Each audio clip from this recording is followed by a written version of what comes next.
Hello students, हमने last class में chapter 4 shapes शुरू कर दिया था। रिकैप एक्सरसाइज हो चुकी थी। आज हम इसी चैप्टर के कुछ कॉन्सेप्ट्स क्लियर करेंगे। सबसे पहला है पॉइंट। अब मैं पॉइंट को रीड करूंगी बुक से। सारे बच्चों के पास बुक होनी चाहिए, पेज नंबर 60। पॉइंट ये होता है point. This is a point. इसको हम कैसे बनाते हैं? ऐसे कहीं भी टिप को, पेन की टिप को ऐसे टैप करो, we can make a point. This is a point, we name it by any capital letter of the English alphabet, for example P। अब मैंने जब कोई भी पॉइंट बनाया तो उसको मैं इंग्लिश अल्फाबेट के कैपिटल लेटर का, कोई भी कैपिटल लेटर से नाम दे सकती हूँ। फॉर एग्जाम्पल ये इस पॉइंट को मैंने नाम दे दिया M, इसको दे दिया N, इसको O और इसको P। बट वो लेटर कैसा होना चाहिए? कैपिटल होना चाहिए। A point can be made by the tip of your pencil। आपके पास में पेंसिल है, आप उस पेंसिल को ऐसे करो टिप से। ये टिप होती है पेंसिल की, इस टिप से ऐसे करोगे तो आप क्या बना सकते हो? पॉइंट बना सकते हो। A point is so small that it has to be drawn very carefully. It shows a definite position।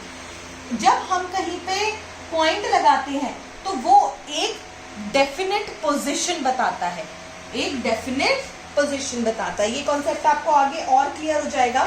Next है स्ट्रेट लाइन। नेक्स्ट है स्ट्रेट लाइन। स्ट्रेट लाइन,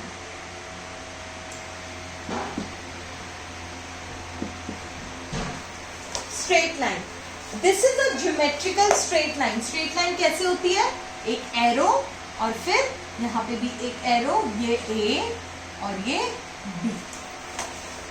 इसे कहते हैं geometrical straight line. It has an arrow head on both the side to show that we can make it longer on either side. आपने notice किया हो तो यहाँ पे मैंने एरोज लगाए हैं, एरो हेड, इनको बोलते हैं एरो हेड। दोनों साइड लगाए हैं। ये हमें क्या शो कर रहे हैं? ये हमें ये शो कर रहे हैं कि हम जितना चाहें इस लाइन को आगे बढ़ा सकते हैं। इस एरो का मतलब है कि हम इस लाइन को जितना चाहे आगे और बढ़ा सकते हैं। We mark points on both the sides of the line and name the points A, B and so on। अब इसको A B नाम दिया, आप कोई भी दे सकते हो, C D, M N, Q P, कुछ भी जो आपका मन करे आप नाम दे सकते हो, लेकिन वो नाम कैसा होना चाहिए? कैपिटल लेटर्स में होना चाहिए। अगर हमें कोई स्ट्रेट लाइन का नेम लिखना है, जैसे ये मेरी एक स्ट्रेट लाइन थी, अगर मुझे स्ट्रेट लाइन का नेम लिखना है तो मैं कैसे लिखूंगी? A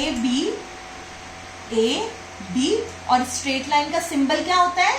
ये। तो मैं ऐसे स्ट्रेट लाइन को शो करूंगी, straight line A B। A line has no end points, it has no definite length। अब क्योंकि इसमें एरो होते हैं तो कोई एंड पॉइंट तो है नहीं, क्योंकि ये लाइन इधर भी जा रही है और इधर भी जा सकती है, तो इसकी कोई डेफिनेट पोजीशन और डेफिनेट लेंथ नहीं है। Straight line can be made in any direction. आप किसी भी डायरेक्शन में, इस डायरेक्शन में भी बढ़ा सकते हो और इस डायरेक्शन में भी बढ़ा सकते हो और दोनों डायरेक्शंस में भी बढ़ा सकते हो।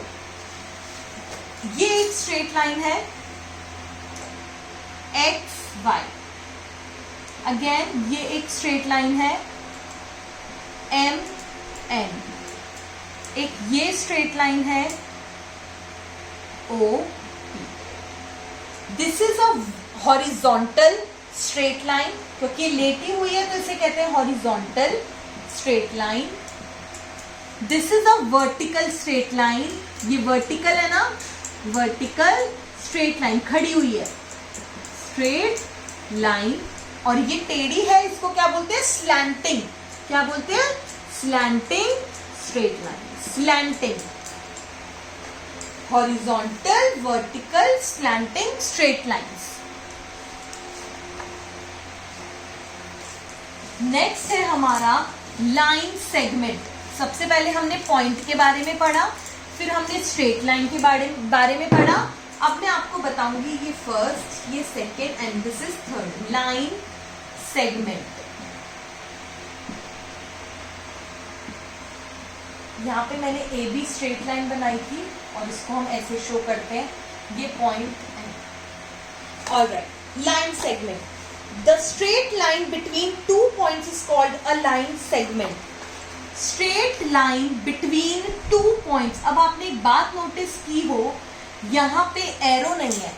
अगर यहाँ पे एरो लग जाते तो ये क्या बन जाती, स्ट्रेट लाइन बन जाती। क्योंकि यहाँ पे एरो नहीं है, सिर्फ पॉइंट है, तो इसका मतलब ये क्या है, लाइन सेगमेंट है। और जब यहाँ पे पॉइंट है तो इसका एंड पॉइंट भी है। ये इसका इनिशियल पॉइंट जहां से शुरू हुई है और ये इसका एंड पॉइंट, यानी इस PQ की डेफिनेट लेंथ है। ये अब आगे नहीं बढ़ सकती। अगर यहाँ पे एरो लगा होता तब हम इसको आगे बढ़ा सकते और उसको हम बोलते स्ट्रेट लाइन। लेकिन यहाँ पे दोनों साइड, दोनों डायरेक्शन में पॉइंट है, डेफिनेट पॉइंट है, तो यानी PQ हमारी डेफिनेट लेंथ की है और इसीलिए इसको लाइन सेगमेंट कहा जाता है। और इस लाइन सेगमेंट को हम मेजर कर सकते हैं कि ये कितने मीटर या सेंटीमीटर की है, किसी रूलर की मदद से।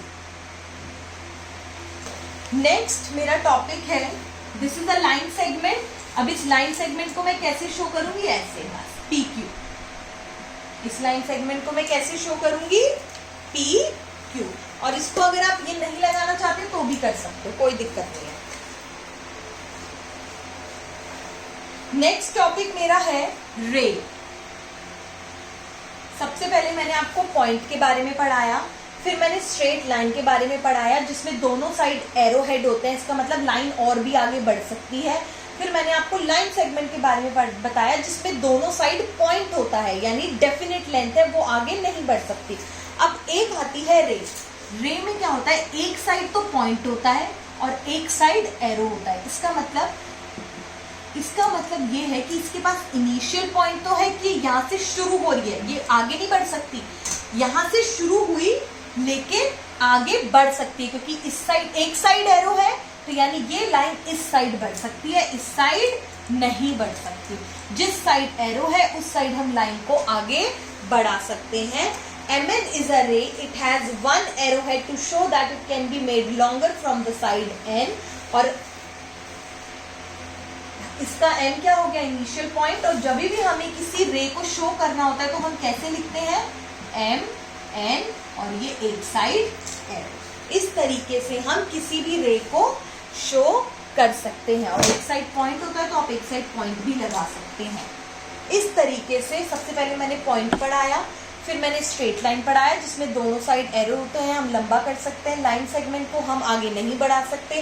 रे में इनिशियल पॉइंट होता है, स्टार्टिंग पॉइंट होता है, लेकिन एंडिंग पॉइंट नहीं होता, उसको हम आगे बढ़ा सकते हैं। उसके बाद हम पढ़ेंगे इंटरसेक्टिंग लाइंस। Intersecting lines. अब इंटरसेक्टिंग लाइंस क्या होती है,